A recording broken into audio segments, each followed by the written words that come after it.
Bonjour à toi et bienvenue sur l'émission En Amour. Moi c'est Nicolas, je suis l'auteur du blog graindecoeur.fr et je te souhaite la bienvenue sur le podcast.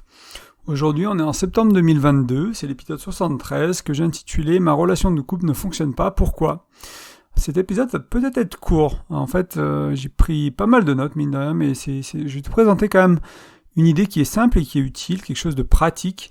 Mais l'idée de cet outil ou de cette croyance, c'est que ça va vraiment t'aider, cette prise de conscience ou cette manière de voir les choses, peu importe la manière dans laquelle tu veux le voir. C'est pour mettre de la conscience en fait et de la lumière sur ce qui dysfonctionne dans un couple, pour les dysfonctionnements. Donc c'est pas nécessairement un outil qui va te permettre de trouver une solution immédiatement, car ça c'est l'étape d'après. Mais cette manière de voir les choses va vraiment t'aider à gagner en conscience sur les tensions, les incompatibilités dans ton couple. Et ça pour moi c'est essentiel en fait, parce que on va trop souvent et trop vite vers les solutions. Et pour trouver la solution, il faut déjà avoir trouvé le bon problème. Donc il faut avoir trouvé ce qui ne va pas, ce qui ne va plus. Donc parce que si tu cherches une solution pour un mauvais problème, t'as pas une solution qui va fonctionner tout simplement. Donc ça peut paraître limitant de juste avoir quelque chose qui sert à vraiment comprendre ce qui se passe, et en même temps pour moi c'est vraiment une base essentielle. Comme ça on se trompe pas, entre guillemets, on part du bon pied, et on va chercher une solution aux tensions dans notre couple, aux dysfonctionnements, on prend une décision par rapport à la réalité. Donc voilà, c'est important, c'est pour ça que je voulais te l'amener. Et il faut bien se l'avouer, hein, il y a beaucoup de relations de couple qui ne sont pas fonctionnelles, qui fonctionnent pas toujours très bien. Et des fois, c'est le problème avec le couple, hein, moi ce que je vois beaucoup autour de moi, ce que j'ai vu dans ma vie aussi, c'est ce côté, des fois on sait pas pourquoi, on a du mal à comprendre, c'est difficile à expliquer les choses du couple. Pourquoi ça va bien avec lui, pourquoi ça va pas avec elle, pourquoi ça va ainsi, enfin... On a des idées, on a des pistes, mais on n'a pas nécessairement de référentiel, d'outils, de manière de voir les choses qui nous aident vraiment à comprendre ce qui se passe dans une relation de couple, dans une relation amoureuse. Et c'est pour ça que je fais ce podcast, c'est pour ça que j'écris les articles de blog, c'est pour te donner ce genre d'outils qui vont vraiment t'aider à y voir plus clair, tout simplement, à mettre des mots sur ce qui se passe et puis à essayer de commencer de te dépatouiller avec tes problèmes relationnels, tes opportunités, ce qui va bien aussi. Cet outil, il sert à voir ce qui va bien aussi dans ton couple, bien sûr. Il sert à voir les deux, ce qui va moins bien, ce qui va bien. Et donc on trouve quelqu'un de bien, a priori on est compatible à pas mal de niveaux, on a des valeurs similaires, on a des intérêts similaires et tout, et puis en fait on se rend compte que ça colle pas. Et des fois même plus que ça, vraiment ça accroche et c'est pas du tout fluide avec cette personne-là, et on a du mal à comprendre pourquoi, hein. Et cette dynamique-là qui peut être perturbante, des fois elle est là en début de relation, moi je l'ai vécu, mais des fois elle est aussi là elle arrive en fait, elle se développe après des années, c'est-à-dire que pendant les premières années du couple on a été un peu dans le brouillard, on se réveillait un peu tard, on s'est pas vraiment rendu compte de ce qui était dysfonctionnel, de ce qui n'était pas aligné, de ce qui était différent. On s'est pas vraiment rendu compte de tout ça ou de l'importance de tout ça. On était amoureux, c'était le début, puis après il y a eu la vie professionnelle, les enfants, les trucs, puis un jour on sort la tête du guidon, on est là, waouh, qu'est-ce qui se passe quoi. Donc peu importe, hein, que tu sois en couple depuis longtemps, que tu sois en train de rencontrer quelqu'un, que tu es sur le point de te mettre en couple, ce podcast il va t'aider et il va être fortement utile d'utiliser cette manière de voir les choses. Ça peut être aussi un outil. Parce qu'il peut y avoir une explication très simple au dysfonctionnement dans un couple. Et c'est cet outil très simple que je t'en parlais, parce que en fait on pourrait voir ça de différentes manières, de penser à cette problématique de différents angles. Par exemple, on pourrait parler de problèmes de compatibilité dans les 4 dimensions du couple. Donc je t'en ai parlé pas mal, je crois, ces derniers temps, que ce soit la dimension intellectuelle, émotionnelle, spirituelle et sexuelle. On est en train de faire des ateliers d'ailleurs en présentiel sur ces 4 dimensions. On a déjà fait l'intellectuel le vendredi dernier, le mois prochain on fait la dimension émotionnelle. Et ça pourrait être facile de réutiliser quelque chose que je t'ai déjà proposé. On va essayer de voir quelque chose de différent, quelque chose de nouveau, d'encore plus facile. On va essayer de simplifier ça encore un peu plus aujourd'hui. Et aussi l'idée, si c'est important pourquoi c'est important pour moi d'avoir cet outil-là pour des gens aussi qui sont pas encore en couple, qui vont se mettre en couple, c'est de se rendre compte que si jamais tu fais un peu mieux le tri, on va dire, la sélection du partenaire, hein, c'est pas quelque chose de très sexy comme terme, mais si tu choisis quelqu'un avec qui tu te mets en couple, avec qui il y a plus de chances d'être compatible, et t'anticipes plus ce qui peut être potentiellement défonctionnel ou quelque chose qui ne va pas t'aller, ça va te permettre de vraiment gagner du temps et de t'engager dans des relations qui ont le plus de chances, en fait, tu vas du moins créer des relations qui sont plus épanouies, plus ouvertes, plus agréables à vivre, parce qu'il y aura plus de compatibilité et ce sera pas juste fait au dos de la cuillère, tu auras vraiment des choses un peu tangibles pour faire ça. Donc il est bien pour ça aussi cet outil. Ouais, on va commencer la première partie en fait. Donc, c'est assez simple. Hein. Comme je disais, on va assez simplifier les choses aujourd'hui. Donc, il y a deux choses aujourd'hui que je voulais te parler qui forment un tout. C'est l'être et le faire. Donc, c'est les deux dimensions, les deux côtés d'une personne. Que toi et moi, on a tous un être, on a tous un faire. Donc, l'être, c'est quoi ? L'être, ça peut être la personnalité, ça peut être l'âme, le cœur de la personne, ça peut être ses valeurs, sa conscience, ça peut être ses pensées, ses croyances, aussi la maturité ou l'intelligence émotionnelle, ça peut être la connexion au divin ou la connexion aux énergies, le ressenti des énergies, ça peut être, certains diront que c'est l'essence de la personne, d'autres que ça peut être l'identité de la personne. En fait, l'être, c'est assez vaste, hein. Il y a beaucoup de choses, et selon tes croyances, selon comment tu vois les choses, tu peux mettre pas mal de trucs, mais c'est vraiment qui est cette personne-là. Et ça s'oppose du coup au faire qui est, qu'est-ce qu'elle fait cette personne-là. Donc là, le faire, c'est les actions. Hein, on est vraiment dans les actions et les actes faits par une personne. Donc ça peut être sa manière de vivre au quotidien, sa manière de gérer, ranger, nettoyer une maison par exemple, un foyer. Ça peut être les mots prononcés, ça peut être aussi les passions, les hobbies, la gestion du temps de cette personne. C'est potentiellement les projets de vie ou le mode de vie. Donc avec le faire, on est vraiment plus dans le concret. On est dans les actes, on est dans les actions. Donc là, j'espère que j'ai été clair sur la différence entre l'être et le faire. Les mots parlent d'eux-mêmes d'une certaine manière, c'est peut-être le plus simple des fois, c'est juste de penser à ces mots-là. Mais j'essaie de te donner pas mal d'exemples pour que ça fasse un peu ricocher. Moi, plus j'y pense et plus la liste d'exemples est longue en fait. Je sais que j'ai déjà rajouté quelques exemples en préparant ce podcast, alors ça fait un petit moment que j'en parle maintenant de l'être et du faire, pour essayer d'incorporer plus de possibilités dans ces deux dimensions-là. Et peut-être que toi, ça te parlera plus, un mot te parlera plus que l'autre, donc ouais, j'espère que si c'est le cas, c'est le bienvenu. Quand tu commences peut-être à le voir ou à l'entrevoir, si tu es avec quelqu'un, disons, et que son être te correspond très bien et que son faire te correspond pas du tout, ben ça va être compliqué en fait. Et inversement, hein, si le faire te correspond énormément et que l'être ne te va pas, ça va être compliqué. Donc on va dire que tu te mets en couple et la vie au quotidien, elle est facile, elle est fluide. Mais vraiment, c'est nickel, quoi. Vous faites la cuisine, ça va, vous dormez, ça va, vous levez, le plat du temps, tout, c'est nickel, quoi. Donc là, c'est que vos fers, du moins une partie de vos fers, sont alignés. Vous avez des points communs sur les activités, vous avez des projets de vie similaires, etc. Vos fers sont fortement alignés. C'est pas noir ou blanc, c'est pas tous nos fers sont alignés ou aucun de nos fers sont alignés, ou tout notre être est aligné ou tout notre être n'est pas aligné. Il y a des choses qui le sont, des choses qui ne le sont pas, il y a des choses qui le sont plus ou moins, il y a pas mal de nuances, c'est plutôt très gris avec plein de nuances de gris que noir ou blanc.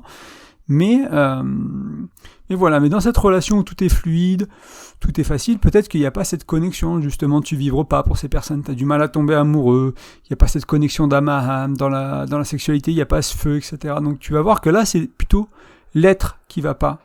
Ça peut être aussi quelqu'un d'un peu borné pour toi, qui manque un peu d'une ouverture d'esprit, ou qui a des croyances qui sont limitantes et toi qui te gênent, etc. Parce que le faire va influencer l'être, et l'être, bien sûr, beaucoup plus peut-être même, va influencer le faire, en fait, tout simplement. Et il faut comprendre que il y aura tous les cas de figure. Comme je te disais, c'était pas noir ou blanc. Donc il y a une partie de ton être, une partie de ton faire qui sont compatibles, ça fait aucun doute. Par contre, ce qui est intéressant de se rendre compte, c'est la proportion et aussi l'importance de ce qui est aligné et non aligné. Donc je sais pas, moi, si dans le faire, avoir des enfants, c'est très important pour toi, et pour l'autre, son faire, c'est très important de ne pas en avoir, eh ben ça va être compliqué. Ou même, si c'est très important pour toi et que c'est un peu important pour l'autre, peut-être une fois que vous allez avoir des enfants ensemble, tu vas te rendre compte que tu vas te trouver toute seule impliquée ou tout seul impliqué. Vraiment, parce que l'autre, son faire était plus important dans la carrière, son faire était plus important dans le sport qu'il fait, son faire était plus important dans sa passion, dans son hobby, dans son travail, et tu vas voir c'est pas complètement pas aligné, mais tu vas te sentir peut-être un peu seul. Et c'est pour ça aussi des fois qu'on est surpris par nos partenaires, c'est qu'on a discuté des choses, on a dit des mots, on a cru qu'on voulait dire la même chose et on voulait pas dire la même chose. C'était pas aussi important pour l'un et l'autre. C'est pour ça qu'il faut définir les mots, il faut définir de ce qu'on parle, et il faut prendre un peu le temps de discuter des choses importantes. C'est souvent ce que je prône sur le blog ou sur le podcast ici. Donc je relis juste mes notes, aligné avec leur faire, ok, très bien. Donc là je pense que tu as bien vu ce que je voulais te dire. Donc on peut passer à la suite. C'est un jeu qui est intéressant, moi je trouve, d'observer le faire et l'être, voire de noter ce qui est aligné, ce qui est non aligné dans l'être et dans le faire chez notre chéri, chez nos ex. C'est une bonne manière de comprendre nos différences. Alors l'idée ici c'est pas de juger, dire c'est bien, c'est pas bien, c'est juste de se rendre compte des différences, les observer et éventuellement d'avancer sur le chemin d'accepter l'autre comme il est. Et bien sûr très différent de nous, hein. L'autre est sûrement très différent de nous à plusieurs niveaux au moins, on est rarement identiques, hein. Même les frères jumeaux sont différents, t'imagines que deux humains, deux partenaires, il y a quand même des différences, même s'il y a beaucoup de points communs pour certains d'entre nous. Mais noter les différences et donc d'aller vers l'acceptation et peut-être de petit à petit, parce que déjà accepter en fait t'as une chance de trouver de la paix avec qui est l'autre. C'est-à-dire que par exemple s'il y a une différence de faire dans la maison, vous rangez pas les choses de la même manière, vous n'avez pas le même niveau de propreté, etc. Si tu comprends pas l'autre et que tu n'arrives pas à l'accepter, ça va être une tension entre vous. Si tu arrives à comprendre l'autre puis à l'accepter, dire ok, il a un niveau de propreté qui est pas aussi fort que le mien, donc il va falloir que je lui demande de faire le ménage, ou il va falloir que je lui apprenne à faire le ménage comme moi, ou il va falloir que je le fasse moi, ou qu'on embauche une femme de ménage, peu importe la solution qui va à ton couple à ce moment-là, il va y avoir cette différence. Donc déjà tu la vois, tu l'acceptes, donc ça va t'offrir la chance d'aller vers la paix en fait. Et en plus, au-delà de la paix, tu vas commencer à avoir une chance à aller vers une relation qui peut être construite de manière saine et sur la durée, dans le sens où une relation qui dure et qui est saine, elle implique forcément d'accepter les différences de l'autre, voire même plus que ça, d'apprendre à les aimer et à valoriser notre partenaire, à apprécier notre partenaire pour les différences. Peut-être que oui, c'est pas la personne qui a les mêmes goûts que toi en musique, ou qui a les mêmes niveaux de propreté dans la maison, ou qui fait pas la même chose le week-end, et en même temps, grâce à ça, tu vas découvrir des nouvelles choses. À cause de ça, ils ont d'autres choses sur lesquelles ils sont forts, sur lesquelles ils sont passionnés, sur lesquelles ils sont engagés, qui sont pas les mêmes choses que toi, pas du moins pas ces choses-là. Du coup, toi, tu peux t'occuper de ça. Je n'ai pas prévu d'en parler, mais ça me vient maintenant, cette idée des fois dans la relation, on est le gardien d'eux. Moi, j'aime bien voir celui qui a le plus de libido, celui qui veut faire l'amour le plus souvent, comme le gardien de la sexualité. C'est lui ou elle qui va être là, qui va rappeler, il faut on se retrouve un petit moment pour se faire des câlins, c'est important pour le couple, ça peut nourrir le couple, etc. Au lieu d'être celui qui est rabat-joie, ou qui rabâche, ou qui court après l'autre, etc., c'est le gardien d'eux. Donc il y en a un qui peut être le gardien de la propreté, il y en a un qui peut être le gardien des courses, il y en a un qui peut être le gardien de l'éducation des enfants, le gardien des finances. On peut être le gardien d'eux dans une relation, au lieu d'être celui qui est en kikine. Et je trouve que ça change un peu notre manière d'approcher la chose quand je suis le gardien d'eux. Je trouve ça intéressant, la dimension que ça amène. Je sais pas trop ce que t'en penses, mais ça m'intéresserait de savoir si toi ça te parle et que peut-être que ça change quelque chose pour toi d'être le gardien d'eux. Donc voilà, si tu arrives à accepter, déjà à noter la différence, accepter, tu auras une chance d'aimer l'autre pour qui il est et éventuellement d'arriver à aimer les différences et les choses qui t'énervaient à la base. Parce que souvent, les relations, après 2-3 ans, ou 6-7 ans, c'est un peu j'ai oublié qui a défini ces étapes-là de vie, mais les gens se séparent à ces étapes-là parce que, notamment, il y a des différences et elles commencent à user la relation. Donc, la clé, c'est au lieu que les différences, elles usent la relation, c'est d'arriver à les aimer, à les apprécier, et ça ne marchera pas dans toutes les relations. Moi, j'ai des relations dans lesquelles on a réussi à transformer quelques différences en quelque chose qu'on apprécie chez l'autre, d'autres qu'on n'a pas réussi, qui ont usé le couple, et c'est aussi ok. Enfin voilà, ça arrive, c'est aussi ok, on n'est pas des êtres parfaits, on fait pas tout bien, mais ça nous donne la chance d'aller vers ça. Voilà. Il faut aussi noter que tu peux faire évoluer ton être, tu peux faire évoluer ton faire. Alors bien sûr, il y a une partie de toi qui tu es, ton âme, ton essence, peut-être que ça va pas changer, mais tes croyances, tes lectures, ce que tu fais, on va dire ce que tu télécharges dans ton mental, dans ton cerveau, éventuellement le travail que tu fais dans l'inconscient, ce que tu fais dans ton corps aussi, ces choses-là, ça va changer ton être, puis ça va changer ton faire. Tu peux aussi changer ton faire. Si tu commences une nouvelle routine matinale, tu vas changer ton faire par exemple, et peut-être que ça va avoir un impact sur ton être, et ainsi de suite. Donc les deux peuvent évoluer, les deux peuvent changer. Et ce que je te partage ici aujourd'hui et les autres jours dans les podcasts, dans le blog, ça peut t'aider à faire évoluer l'un ou l'autre ou les deux. Et bien sûr, tu peux aussi ajuster tes actions à ta partenaire, à ton chéri, avec qui tu vis. En fait, moi, je sais, quand je suis arrivé dans la maison de mon amoureuse, de ma chérie, je me suis vraiment, j'ai fait attention à comment c'est rangé, qu'est-ce qui est important pour elle, parce que je vais bien vivre chez quelqu'un, en fait. C'est ma chérie, ok, mais c'est pas parce que j'arrive... c'est sa maison, ça fait longtemps qu'elle est là, il y a plein de choses qui sont en place, donc c'est apprendre, en fait, être curieux du pourquoi ça fonctionne comme ça, pourquoi on range comme ça, quel jour on sort les poubelles, etc., pour que ajuster mon être de célibataire en vivant chez moi à être avec quelqu'un. Ça veut pas dire qu'on va peut-être changer quelques règles de la maison, on va peut-être faire les choses différemment, le faire, il va évoluer à ce niveau-là, mais moi je vais être curieux, je vais faire cette démarche de curiosité, d'apprendre le faire de ma partenaire dans ce cas-là, et de d'essayer de simplement de comprendre, de curieux, puis si ça me gêne, je peux en parler, si ça me va, je peux apprendre quelque chose de nouveau, etc. Donc notre être et nos fers, ils peuvent changer. Peut-être que si tu viens d'un milieu du développement personnel, tu as entendu cette idée de growth mindset, cet esprit de croissance, entre guillemets, donc cette envie de changer, cette envie d'évoluer, de cultiver ça, d'accepter le changement, d'aller dans le changement, de créer le changement, d'être la source du changement, qui est important en spiritualité, en développement personnel, en fait, et tu verras que tu vas pouvoir faire évoluer ton être et ton faire. Moi, mon être et mon faire, ils sont très différents d'il y a quelques années, ils sont très différents de quand j'avais 20 ans, j'en ai 37 aujourd'hui, et je suppose que c'est pareil pour toi, si tu prends sur une période assez longue, ton être et ton faire sont très différents, et j'espère que c'est pour le mieux. Et pour moi, donc, les différences, c'est pas une fatalité. Si tu fais un point sur l'être et le faire, et que tu te rends compte qu'il y a des différences importantes, déjà, tu peux comprendre pourquoi ça dysfonctionne, et s'il n'y en a pas, au contraire, pourquoi ça fonctionne aussi. Tu peux te rendre compte que tout ce qu'on a d'aligné avec cette personne, c'est quand même fantastique d'avoir autant de choses alignées avec quelqu'un d'autre. C'est pas toujours le cas, c'est assez rare, donc c'est aussi bien à célébrer. Mais encore une fois, il y a une chance que ça évolue, et il y a une chance d'aimer l'autre comme il est, mais qu'il n'y a pas besoin du coup que ça évolue, parce que tu l'aimes avec sa différence, et éventuellement pour sa différence. Voilà, donc moi j'ai trouvé que cet outil, ça avait été très très utile pour moi pour comprendre ce qui s'est passé dans mes relations passées, notamment, ou même dans ma relation actuelle, pourquoi il y a des choses qui vont mieux, parce que il y a plus d'êtres, il y a autant d'êtres, on va dire, plus ou moins l'être. Je veux dire, je pense qu'il a été bien aligné quand je regarde mes relations passées et ma relation actuelle, mais mon faire aujourd'hui est vachement plus solide en fait. Il y a beaucoup plus de choses en commun dans le faire avec ma compagne qu'avec certaines de mes ex par exemple, et qui ont fait que même si j'avais pas cet outil-là à l'époque, j'en avais d'autres qui étaient assez similaires. Je trouve que l'être et le faire, c'est quelque chose de plus simple, de plus accessible, et ça fait penser de manière très claire.